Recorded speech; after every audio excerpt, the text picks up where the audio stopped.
প্রিয় সাংবাদিক ভাইরা, আপনাদের সবাইকে গণ অধিকার পরিষদের পক্ষ থেকে সংগ্রামী শুভেচ্ছা।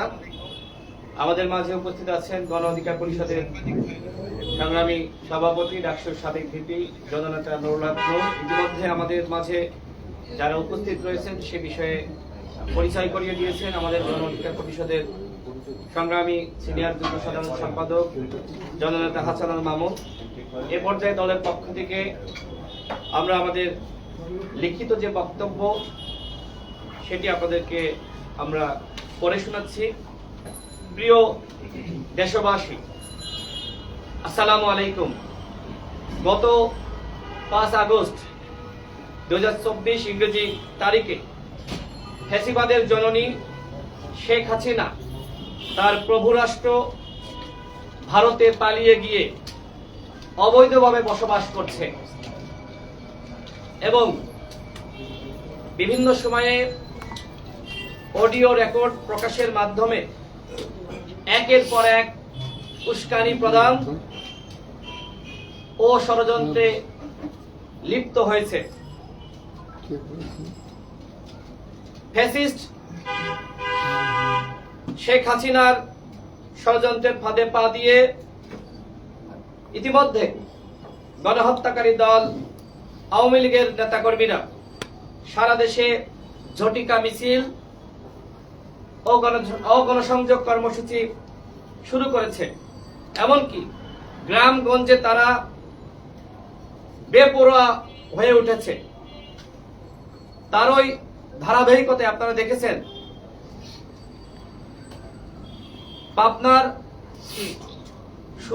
পাবনার সুজানগর উপজেলা আওয়ামী লীগের সভাপতি আব্দুল ওয়াহাবকে পুলিশের হাত থেকে আওয়ামী লীগের নেতাকর্মীরা ছিনিয়ে নিয়েছে। এমনকি আমরা দেখেছি যে তারা প্রেস বিজ্ঞপ্তি দিয়ে হরতাল, অবরোধ এবং বিভিন্ন নাশকতামূলক কর্মসূচি পালনের সিদ্ধান্ত নিয়েছে। প্রিয় দেশবাসী, 8 আগস্ট ক্ষমতা গ্রহণের পর থেকে অন্তর্বর্তীকালীন সরকার আওয়ামী লীগের অপরাধীদের বিষয়ে যতটা কঠোর হওয়া দরকার ছিল আমরা তার বিপরীত চিত্র দেখতে পাচ্ছি। যুগান্তরের প্রতিবেদনে উল্লেখ করা হয়েছে 8 আগস্টের পর থেকে এখনো পর্যন্ত স্বৈরাচারের 572 জন দোষর জামিনে মুক্তি পেয়েছে। গণহত্যার আসামিরা কিভাবে জামিন পাচ্ছে আমরা সরকারের কাছে সেটির স্পষ্ট ব্যাখ্যা জানতে চাই। এছাড়া গণঅভ্যুত্থানের পরে সারা দেশে কতজন আওয়ামী লীগের অপরাধীদেরকে গ্রেপ্তার করা হয়েছে সেটিও স্বরাষ্ট্র উপদেষ্টাকে আগামী 24 ঘন্টার মধ্যে জনসম্মুখে প্রকাশ করার দাবি জানাচ্ছি। প্রিয় দেশবাসী, গণঅভ্যুত্থানে প্রায় 2000 মানুষ শহীদ হয়েছে। 30,000 আহত যোদ্ধারা ঠিক মতন চিকিৎসা পায়নি, যে কারণে তারা দেখবেন এর আগে পঙ্গু হাসপাতালের সামনে অবরোধ কর্মসূচি পালন করেছে এবং গত পরশুদিন তারা প্রধান উপদেষ্টার কার্যালয়, রাষ্ট্রীয় অতিথি ভবন, যমুনা সেটি তারা ঘেরাও করেছিল।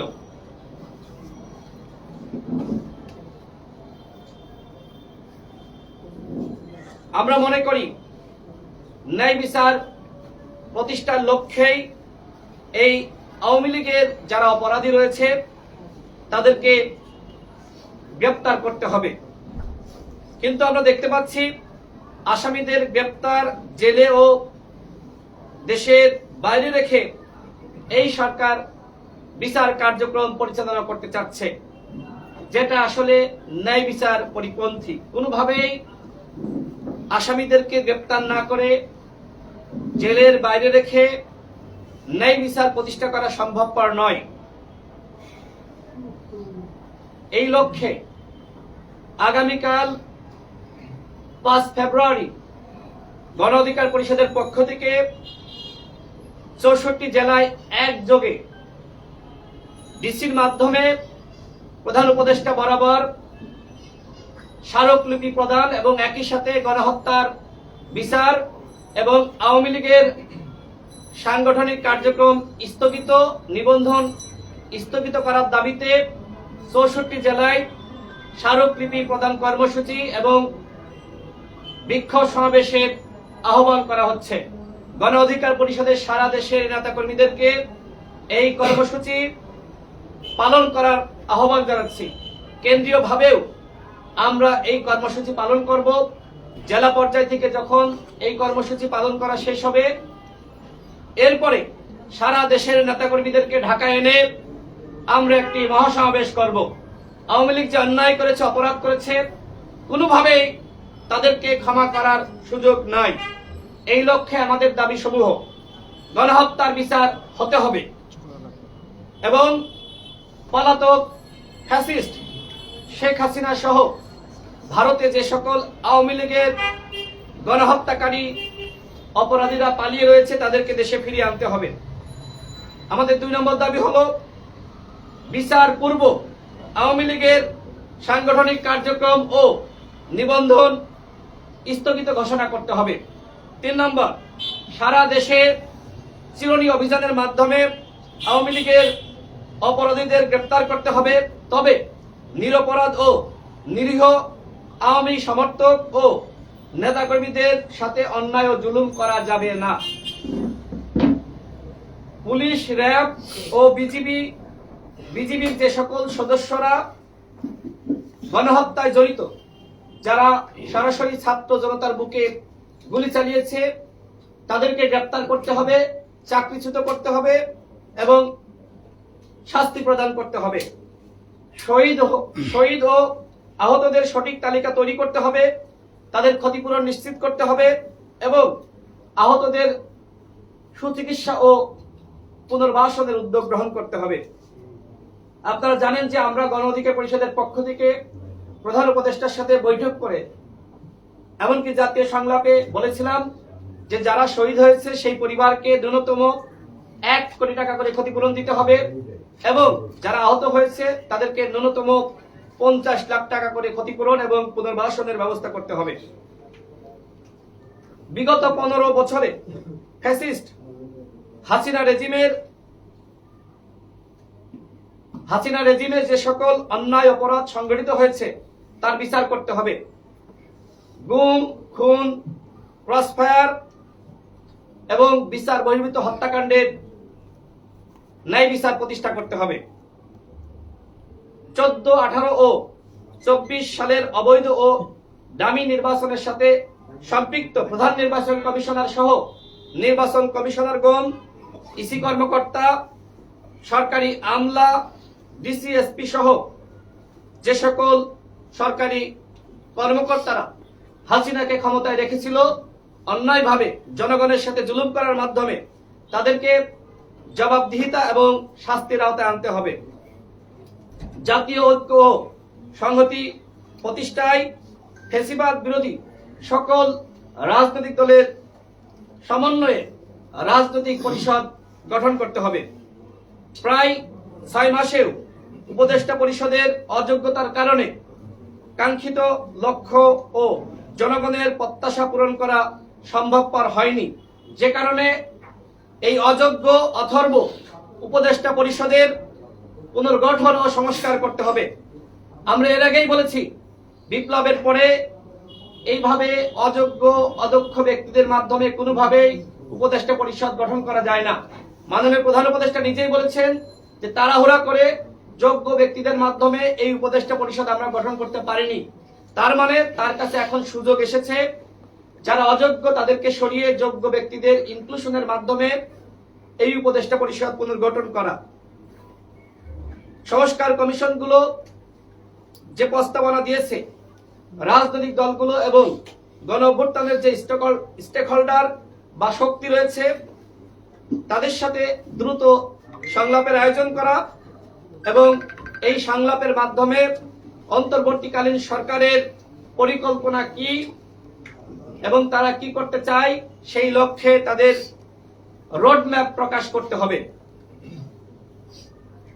সরকারের উপদেষ্টাদের রাজনৈতিক বক্তব্য প্রদান থেকে বিরত থাকতে হবে এবং তাদের আশীর্বাদে ছত্রছায়ায় ও সহযোগিতায় যাতে কোনো কিংস পার্টি গঠিত না হয় সেই বিষয়ে লক্ষ্য রাখতে হবে। ইতিমধ্যে আমরা দেখেছি প্রধান উপদেষ্টা বিদেশি গণমাধ্যমের কাছে যে সাক্ষাৎকার দিয়েছেন সেখানে তিনি নতুন রাজনৈতিক দলকে আশীর্বাদ জানিয়েছেন। উপদেষ্টার পদে থেকে এই ধরনের আশীর্বাদ কোনো দলকে জানানো যায় না। তিনি সকল দলের, সকল মতের এবং গণ অভ্যুত্থানের সকল শক্তি, এই গণ অভ্যুত্থানে আপনারা জানেন আমাদের গণ অধিকার পরিষদ এবং অঙ্গ সংগঠনের 11 জন নেতাকর্মী শহীদ হয়েছে, আমাদের অগণিত নেতাকর্মী গুলিবিদ্ধ হয়েছে, আমাদের সভাপতি নুরুল হক নূর তিনি গ্রেপ্তার হয়েছিলেন। কেন?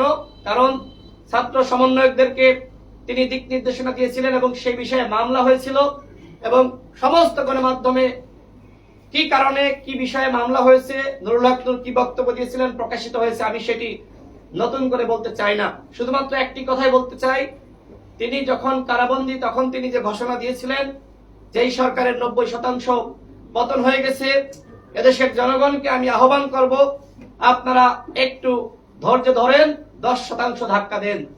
ওই সময় এই সাহসী বক্তব্য যখন আন্দোলন স্থিমিত হয়ে গিয়েছিল, ওই সময় এই বক্তব্য সারা দেশের মানুষকে সাহস জুগিয়েছে। তারপরে আপনারা দেখবেন যে এই সরকার গঠিত হয়েছে গণ অধিকার পরিষদের ন্যূনতম মতামত ছাড়াই। 71-এর পরে যেমনি ভাবে আওয়ামী লীগ এবং শেখ মুজিব স্বাধীনতাকে দখল করেছিল, মুক্তিযুদ্ধকে দখল করেছে, ঠিক একইভাবে আমরা দেখতে পাচ্ছি 24-এর পরেও একটি গোষ্ঠী এবং একটি পক্ষ তারা এই গণ অভ্যুত্থানকে দখল করেছে। আমরা মনে করি এই গণ অভ্যুত্থান সবার নেতৃত্বে সকল দল এবং শক্তি, বিএনপি, জামাত ইসলাম, ইসলামী আন্দোলন সহ সকল ইসলামিক দল, মধ্যপন্থী দল, বাম সংগঠন সকলেই জেল, জুলুম, নির্যাতন, নিপীড়নের শিকার হয়েছে। আমরা রাজনৈতিক শক্তি বা দল আমরা দীর্ঘ 15-16 বছর ধরে লড়াই চালিয়েছি। একটা দেওয়াল কিন্তু একজনে একদিনে ধাক্কা দিলে সেই দেওয়াল পড়ে যায় না, আমরা সবাই মিলে সেই দেওয়াল ধাক্কা দিয়েছি। আমরা 90 জন মিলে, পরবর্তীতে ছাত্র নেতৃবৃন্দ এসে তারা কিন্তু ধাক্কা দিয়ে পুরোটা ফেরিয়ে দিয়েছে, তাদেরকে আমরা সাধুবাদ জানাই। কিন্তু যারা এতদিন ওই ময়দানটা তৈরি করলো, যারা গণ অভ্যুত্থানের প্রেক্ষাপট তৈরি করলো, তাদেরকে বাদ দিয়ে যদি আপনি সরকার গঠন করেন তাহলে তো সেটি কোনোভাবেই গ্রহণযোগ্য হয় না। আমাদের সভাপতি তার যে বলিষ্ঠ ভূমিকা এই গণ অভ্যুত্থানে, আমাদের ফারুক হাসান বলেন, হাসান আল মামুন বলেন, আমাদের এখানে আরিফ সাহেব আছেন, এরশাদ সিদ্দিকী আছেন, সবাই মিলে যে বলিষ্ঠ ভূমিকা রেখেছে। যখন ছাত্র সমন্বয়করা হাসপাতালে ভর্তি, তখন আমাদের নারী নেত্রী ফাতেমা তাসনিম আপনারা দেখেছেন, সেখানে সাহস করে গণমাধ্যমে বক্তব্য দিয়েছেন, তাদেরকে সেবা করেছেন, খোঁজখবর রেখেছেন। আমাদের নেতৃবৃন্দ এভাবেই সবার সাথে সমন্বয় করে কাজ করেছে। কিন্তু যে সরকার গঠিত হয়েছে সেটা একটি একপাক্ষিক সরকার। এই কারণে আমরা আগেও বলেছি, এখনো বলছি, সবসময় বলবো, আমাদের দাবি ছিল যেহেতু একটি জাতীয় সরকার গঠন করা, যেহেতু আপনারা জাতীয় সরকার গঠন করেননি, একটি একপাক্ষিক সরকার গঠন করেছেন এবং বিগত প্রায় 6 মাস অতিবাহিত হলেও এখনো পর্যন্ত রাষ্ট্র সংস্কারের কোন নমুনা আমরা লক্ষ্য করছি না। বরং আমরা দেখতে পাচ্ছি যে এই উপদেষ্টারা তারা নানান ধরনের অন্যায়ের সাথে জড়িত হচ্ছেন। আজকে সমকালে যে সংবাদ প্রকাশিত হয়েছে গাড়ি ব্যবহারকে কেন্দ্র করে অনিয়ম, এটি আসলে কোনোভাবে গ্রহণযোগ্য না। রাষ্ট্র সংস্কারের নমুনা আগে যারা উপদেষ্টা রয়েছে তাদেরকে দেখাতে হবে। আমরা এর আগেও দাবি করেছিলাম যে সকল সরকারি কর্মকর্তা রয়েছে তাদের সম্পদের হিসাব দাখিল করতে হবে। যেহেতু প্রায় 6 মাস অতিবাহিত হয়েছে, আমরা দাবি করছি যে প্রত্যেক উপদেষ্টা এবং উপদেষ্টাদের পিএস, এপিএস এবং পিআর সহ যে সকল কর্মকর্তারা রয়েছে এবং সচিব, তাদের সম্পদের হিসাব জনগণের সামনে দাখিল করতে হবে। এবং আমাদের যে গুরুত্বপূর্ণ দাবি সেটি হলো, প্রধান উপদেষ্টা বলেছেন যে নতুন কোন রাজনৈতিক শক্তির উত্থান না হলে সেই আওয়ামী লীগের মতন সেই কালচার ফিরে আসবে। তিনি এই পদে থেকে এ ধরনের বক্তব্য দিতে পারেন না। কোন উপদেষ্টা কিংস পার্টির ব্র্যান্ড অ্যাম্বাসেডর হতে পারেন না, কারণ উপদেষ্টাগণ সবার সে বিষয়ে তাদের লক্ষ্য রাখতে হবে। রাজনৈতিক দলগুলোর সাথে এই সরকারের দূরত্ব কমানোর আহ্বান করছি। এই লক্ষ্যে একজন উপদেষ্টাকে রাজনৈতিক দলগুলোর সাথে এবং গণ অভ্যুত্থানের অন্যান্য যে স্টেক হোল্ডার তাদের সাথে সার্বক্ষণিক লিয়াজুর দায়িত্ব প্রদান করার আহ্বান জানাচ্ছি। সর্বশেষ, শতাধিক পণ্যের উপর আরোপিত ভ্যাট ট্যাক্স প্রত্যাহার করতে হবে এবং নিত্য পণ্যের দাম জনগণের ক্রয় ক্ষমতার মধ্যে আনতে হবে। আমি আবারও রিপিট করছি, আমাদের মূল দাবি হলো এই গণহত্যার বিচার এই সরকারকে করতে হবে এবং একই সাথে আওয়ামী লীগ যে গণহত্যা চালিয়েছে এই গণহত্যার বিচার কার্য শেষ হওয়ার আগে অবশ্যই আওয়ামী লীগের সাংগঠনিক কার্যক্রম এবং নিবন্ধন স্থগিত ঘোষণা করতে হবে। আমি প্রত্যেকটা দলের প্রতি আহ্বান জানাবো, বিএনপি, জামাত সহ অন্যান্য দল গণহত্যার বিচারে আপনাদের অবস্থান স্পষ্ট করুন। আওয়ামী লীগের সাংগঠনিক কার্যক্রম এবং তাদের নিবন্ধন স্থগিত করার ব্যাপারে আপনাদের অবস্থান আপনারা স্পষ্ট করুন। জনগণ কিন্তু আওয়ামী লীগকে ক্ষমা করতে চায় না। ইতিমধ্যে আমরা দেখেছি কোন কোন দল আওয়ামী লীগকে ক্ষমা করতে চায়। আওয়ামী লীগ যে গণহত্যা চালিয়েছে, যেভাবে ফেরাউন নমরুদের ভূমিকায় শেখ হাসিনা অবতীর্ণ হয়েছিল, কোনোভাবেই শেখ হাসিনাকে ক্ষমা করা যাবে না। সরকারকে বলবো, অনতি বিলম্বে বাংলাদেশের সাথে ভারতের যে বন্দি বিনিময় চুক্তি রয়েছে, এই চুক্তির মাধ্যমে শেখ হাসিনা, ওবায়দুল কাদের সহ যে সকল গণহত্যাকারী ফ্যাসিস্ট আওয়ামী দোসররা ভারতে পালিয়ে গেছে তাদেরকে আপনারা বাংলাদেশে ফিরিয়ে আনুন। শেখ হাসিনাকে অবশ্যই ফাঁসি দিতে হবে এবং এটি তার সর্বোচ্চ শাস্তি।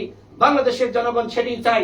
গণ অধিকার পরিষদ জনগণের আকাঙ্ক্ষা এবং গণমানুষের প্রত্যাশা বাস্তবায়নে কাজ করে যাচ্ছে।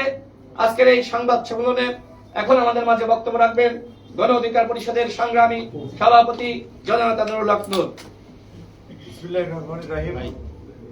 গণ অধিকার পরিষদের আজকের এই জরুরি সংবাদ সম্মেলনে যে সমস্ত সংবাদকর্মী ভাই বোনেরা উপস্থিত হয়েছেন তাদেরকে ধন্যবাদ জানাই। মূলত তিনটি বিষয়কে সামনে রেখে আজকে আমাদের এই সংবাদ সম্মেলন।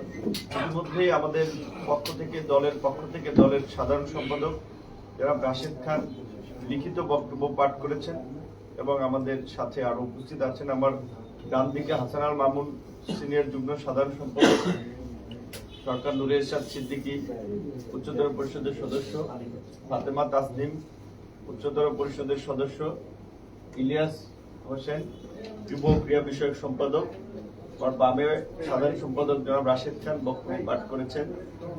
আমার তার পাশে আছেন সিনিয়র সহসভাপতি জনাব ফারুক হাসান, তার পাশে আছেন উচ্চতর পরিষদের সদস্য আরিফুল ইসলাম, তার পাশে আছেন প্রচার ও প্রকাশনা সম্পাদক শহীদুল ইসলাম সহ অন্যান্য নেতৃবৃন্দ। আমরা যেটা বলছিলাম, তিনটি বিষয়কে সামনে রেখে আমাদের এই সংবাদ সম্মেলন। প্রথমত বিষয়টি হচ্ছে যে আমরা খুব আশ্চর্যজনক ভাবে লক্ষ্য করেছি গত 6 মাসে যেখানে ছাত্র জনতার অভ্যুত্থানের মধ্যে দিয়ে এই সরকার গঠিত হয়েছে, এখনো রাজপথ থেকে রক্তের দাগ শুকায় নাই, কিন্তু সরকার এই গণহত্যাকারীদের বিচারে এখন পর্যন্ত খুব বেশি কঠোর কোনো পদক্ষেপ নিচ্ছে না। এমনকি যারা গ্রেপ্তার হয়েছে বা হচ্ছে তারাও বিভিন্নভাবে জামিন পেয়ে যাচ্ছে।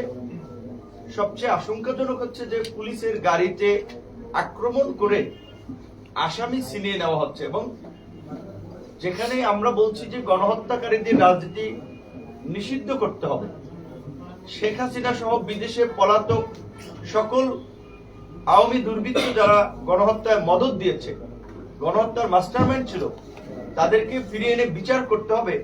সেখানে আমরা দেখলাম যে আওয়ামী লীগ কর্মসূচি ঘোষণা করছে এবং এই ছাত্র জনতা নাগরিকদের অভ্যুত্থানের সরকারকে হঠাতে তারা হরতাল অবরোধের মতো কর্মসূচিও ঘোষণা করছে। সরকারের দুর্বলতার কারণেই আওয়ামী দুর্বৃত্তরা এই কর্মসূচি ঘোষণা করার দুঃসাহস দেখাচ্ছে। এর মধ্যে দিয়ে কিন্তু প্রমাণিত যে এই সরকার যদি এই গণহত্যার সাথে জড়িত আওয়ামী লীগের বিচার সম্পন্ন করে তাদের শাস্তি না দিতে পারে, তাহলে আগামী বাংলাদেশ একটা সংকটে পড়বে এই আন্তর্জাতিক অপরাধ ট্রাইব্যুনালের যখন আইনের খসড়া করা হয় সে সময় আমরা বলছিলাম সংগঠন হিসেবে যেন আওয়ামী লীগ এবং তার অঙ্গ সংগঠন ছাত্রলীগ যুবলীগের বিচার করা যায়, আইনটা সেভাবে করা দরকার। সরকার সেভাবে করে নাই। আমরা মনে করি এখনো যে সন্ত্রাস বিরোধী আইন সহ বিভিন্ন আইন রয়েছে, সেই আইনেও এই সংগঠন হিসেবে আওয়ামী লীগ এবং তার অঙ্গ সংগঠন ছাত্রলীগ যুবলীগের বিচার করা যায়। এবং অবশ্যই এই গণ অভ্যুত্থান পৃথিবীর বুকে বাংলাদেশকে নতুন করে চিনিয়ে দিয়েছে। কাজে এই গণ অভ্যুত্থান ছাত্র নাগরিকদের উপরে হামলা এবং হত্যাযজ্ঞে যারা জড়িত তাদের একটা দৃষ্টান্তমূলক শাস্তির মাধ্যমে বিশ্বের স্বৈর শাসকদের জন্য একটা দৃষ্টান্ত স্থাপন করতে হবে। এবং এই গণহত্যার যদি বিচার না হয়, এই ছাত্র নাগরিকদের অভ্যুত্থানে নিরস্ত্র জনগণের উপরে হামলা চালিয়ে যে বর্বরচিত হত্যাযজ্ঞ হামলা চালানো হয়েছে, বিচার যদি না হয় তাহলে এর কিন্তু পুনরাবৃত্তি ঘটতে পারে। এদেশের জনগণ বারবার রাজপথে নেমে রক্ত দিবে, লড়াই করবে, আমরা সেটা চাই না।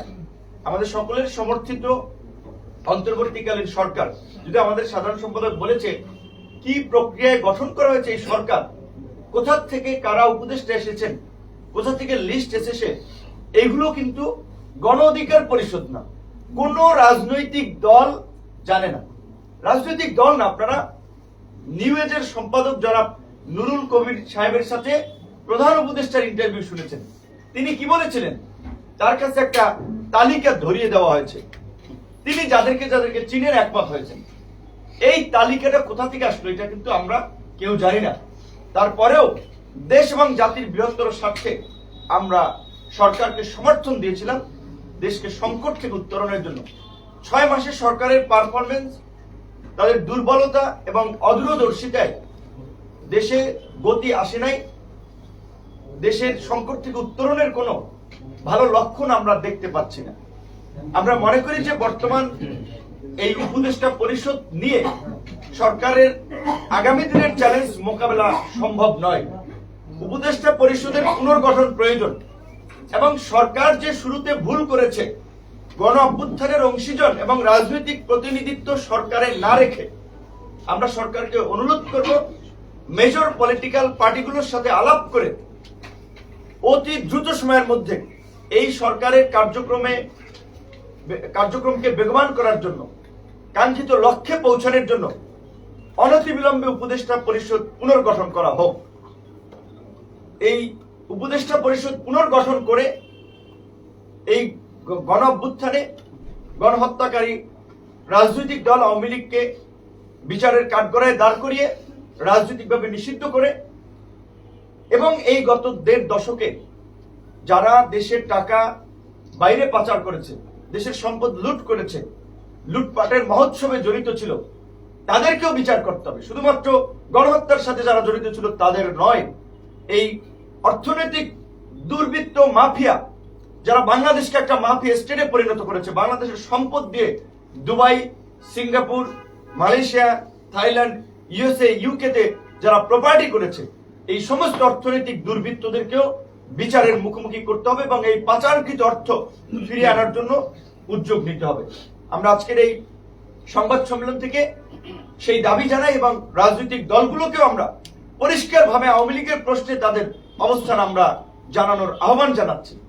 একই সাথে এই আন্দোলনকে কেন্দ্র করে ছাত্রদের যে প্ল্যাটফর্ম বৈষম্য বিরোধী আন্দোলন কিংবা তাদের জাতীয় নাগরিক কমিটি সহ সকলকে আমরা বলবো, আমরা ছাত্রদের শুনি সচিবালয়ে সচিব কিংবা বিভিন্ন তদবির নিয়োগকে কেন্দ্র করে গন্ডগোল, হট্টগোল, হইচই, কিন্তু আমরা এখন পর্যন্ত এই নেতৃবৃন্দকেও দেখতেছি না যে গণহত্যার বিচারের দাবিতে তারা রাস্তায় ধারাবাহিকভাবে কর্মসূচি চালিয়ে যাচ্ছে। এখন গণহত্যার এই বিচার আমরা মুখে মুখে দাবি করছি, কার্যকরভাবে কেউ কিন্তু কর্মসূচি দিচ্ছে না, জোরালোভাবে বক্তব্য দিচ্ছে না। কারণ ভোটের রাজনীতিতে তলে তলে সবাই আওয়ামী লীগকে কাছে চায়। এইটা যদি রাজনৈতিক মানসিকতা হয় সেটা এই জাতির জন্য দুঃখজনক হবে এবং এটা একটি অশনি সংকেত। তাই আমরা পরিষ্কারভাবে যারা গণ অভ্যুত্থানের স্পিডের আলোকে আগামী নতুন বাংলাদেশ বিনির্মাণের কথা বলছি, এই ছাত্র জনতার ত্যাগকে ধারণ করে একটা বিশুদ্ধ রাজনীতির কথা বলছি, তাদেরকে অবশ্যই গণহত্যাকারী রাজনৈতিক দল আওয়ামী লীগের প্রশ্ন অবস্থান পরিষ্কার করতে হবে। সরকার কি ভাবছে, অমুক দল কি ভাবছে, নির্বাচন কমিশন কি ভাবছে, সেটা বিষয় না। বিষয়টা রাজনৈতিক ভাবে আমরা আওয়ামী লীগের রাজনীতি আগামীতে চাই কিনা। আওয়ামী লীগের মতো গণহত্যাকারী দল নির্বাচনে অংশগ্রহণ করবে, আমরা রাজনৈতিক দল সমূহ সেটা চাই কিনা। উদুর পিণ্ডি বুদুর ঘাড়ে চাপানোর সুযোগ নাই, দায় সারা বক্তব্য দেওয়ার সুযোগ নাই। গণ অধিকার পরিষদের পক্ষ থেকে আমরা প্রাথমিক ইনিশিয়েটিভ শুরু করেছি।